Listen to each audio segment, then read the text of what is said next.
Hai korang semua, Assalamualaikum warahmatullahi wabarakatuh. Jumpa lagi dengan saya Sunan. Tak pernah saya mengingatkan kepada korang semua, jom sama-sama kita semua boikot produk-produk yang menyokong laknatullah. Saya kemarin tuh sempat kesal, tengok salah satu video yang muncul di beranda TikTok saya. Jadi ada segerombolan orang udah mulai makan di salah satu kedai yang cukup famous, bukan cukup sih, sangat famous. Allah Rabbi. Mereka nak jawab apa nanti kelak ketika berhadapan dengan Allah Subhanahu wa taala. Sangat jelas sekali kalau franchise tersebut menyokong laknatullah.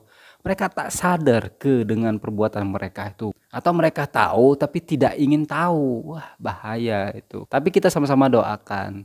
Semoga orang-orang yang masih beli produk yang dukung atau yang sokong laknatullah dibagi kesadaran. Ambil beratlah tentang saudara-saudara kita di Palestina. Oke, langsung mulakan saja. Di sini ada saudara dari Malaysia kirim satu link video melalui DM saya. Judul atau tajuknya ialah Sejarah Kejatuhan Malaysia sampai sekarang still sama jalan cerita, pemimpin jadi lain-lain. Tanpa mengulur-ngulur waktu, segera saya akan lihat video yang dikirim oleh saudara dari Malaysia ini. Let's go. Sejarah Israel dan Malaysia.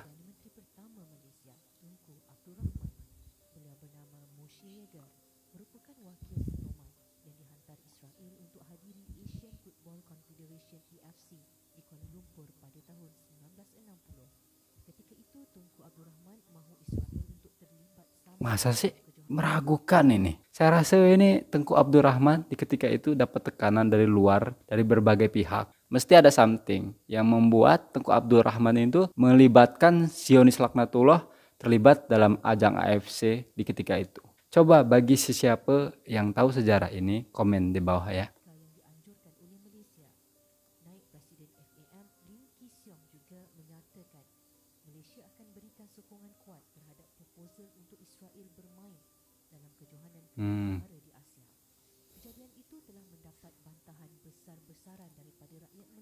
Mestilah.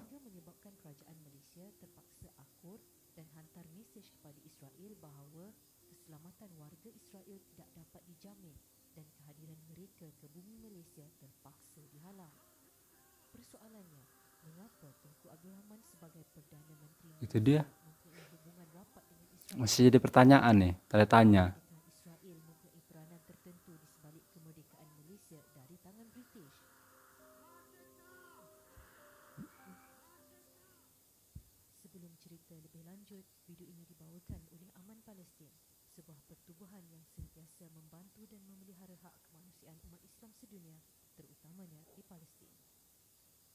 Pertemuan diplomatik pertama di antara Malaysia dengan Israel telah berlangsung pada 14 Oktober 1956 apabila Moshe Sharett yang merupakan bekas Perdana Menteri Israel telah berkunjung ke Kuala Lumpur hanya 10 bulan sebelum kemerdekaan Tanah Melayu.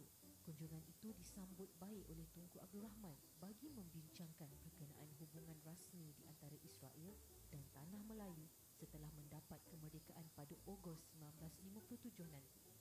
Sehinggalah 5 hari sebelum tarikh kemerdekaan, Perdana Menteri Israel David Ben-Gurion telah menghantar surat tahniah kepada Tunku atas kejayaan mencapai proses kemerdekaan dan menyatakan kesediaan untuk membuka pejabat wakil diplomatik Israel secara rasmi di Tanah Melayu. Bisa ditolak sama masyarakatnya, masyarakat Malaysia. Malaysia di bawah Tunku telah membenarkan sebuah syarikat komersial Israel, Astraco, untuk membuka pejabat cawangan di Malaysia dengan menggunakan nama Inter-Asia Trading. Pembukaan syarikat Inter-Asia ini memberikan kelebihan untuk wakil diplomat Israel, Moshe Yagar, untuk duduk di Malaysia bagi tempoh beberapa tahun. Sejak dari itu juga, Israel menjadi pembeli signifikan terhadap hasil bumi Tanah Melayu seperti besi dan getah. Hingga kadar ekspor bahan galian itu ke Israel meningkat 19 kali ganda bernilai ratusan juta dolar. Namun, hubungan istimewa terhadap Israel oleh takbiran kerajaan Malaysia di bawah Tunku ini hanya berjalan lancar sehinggalah Indonesia melancarkan kempen Ganyang Malaysia pada tahun 1963. Kami, pemimpin besar Revolusi Indonesia, dalam rangka politik konfrontasi terhadap proyek neokolonialis Malaysia yang nyata-nyata merupakan ancaman dan tantangan bagi Revolusi Indonesia. Dengan ini kami perintahkan kepada 21 juta sukarelawan Indonesia yang telah mencatatkan diri perhebat ketahanan Revolusi Indonesia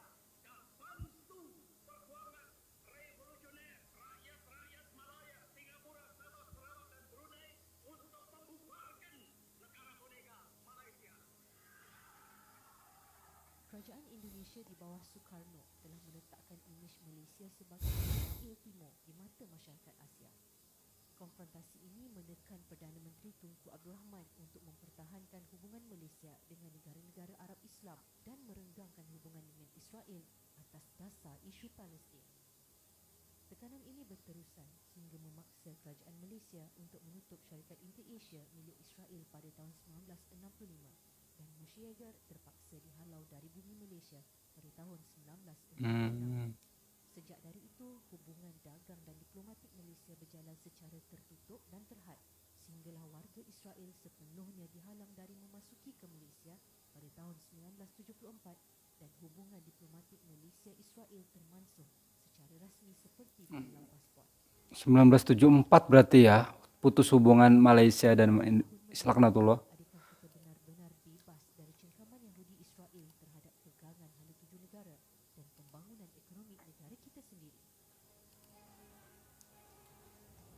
Insya Allah kalau kita tidak tahu, Allah maafkan. Tapi kalau kita tahu dan pura-pura tidak tahu, itu yang perlu dipertanyakan. Saya rasa betul kata-kata saya di awal tadi. Tengku Abdurrahman di ketika itu banyak tekanan dari berbagai pihak. Termasuk saya rasa dari Inggris. Karena kan Inggris itu bestian sekali dengan si Zionis Laknatullah hingga sekarang. Dari situlah, karena banyak tekanan dari berbagai pihak, dari berbagai sudut, Tengku Abdurrahman ketika itu terpaksa menjamu si Laknatullah untuk datang ke Malaysia. Selain itu, saya amat menyayangkan pernyataan Soekarno di ketika itu. Beliau menyatakan negara boneka Malaysia, terus ganyang Malaysia. Tapi di sisi lain, saya teringat dari pernyataan salah satu sejarawan yang sudah meninggal beberapa bulan yang lepas. Kenapa Soekarno itu sampai mengeluarkan kata-kata negara boneka Malaysia, ganyang Malaysia? Karena arwah Soekarno itu juga dapat tekanan. Tekanannya bukan dari luar, akan tetapi dalam negeri. Sejarawan tersebut mengatakan Soekarno dapat tekanan datangnya dari PKI, Partai Komunis Indonesia. Tahu sendiri kan PKI, jenderal-jenderal itu dibunuh, para ulama-ulama juga dibunuh. PKI itu mengadu domba juga tahu. Sangat bahaya sekali PKI. Makanya setiap tahun kalau nggak salah itu selalu diputarkan film tentang PKI yang sangat brutal dan kejam itu. Kenapa film tentang sejarah PKI itu diputarkan setiap tahun di Indonesia? Karena supaya generasi-generasi yang sekarang ini tahu sejarah tersebut. Supaya juga generasi-generasi sekarang atau yang akan datang itu lebih berhati-hati. Dekat sini saya tidak bisa berspekulasi terlalu dalam tentang ini. Karena kenapa? Ini sedikit sensitif sih kalau kita membahas tentang ini.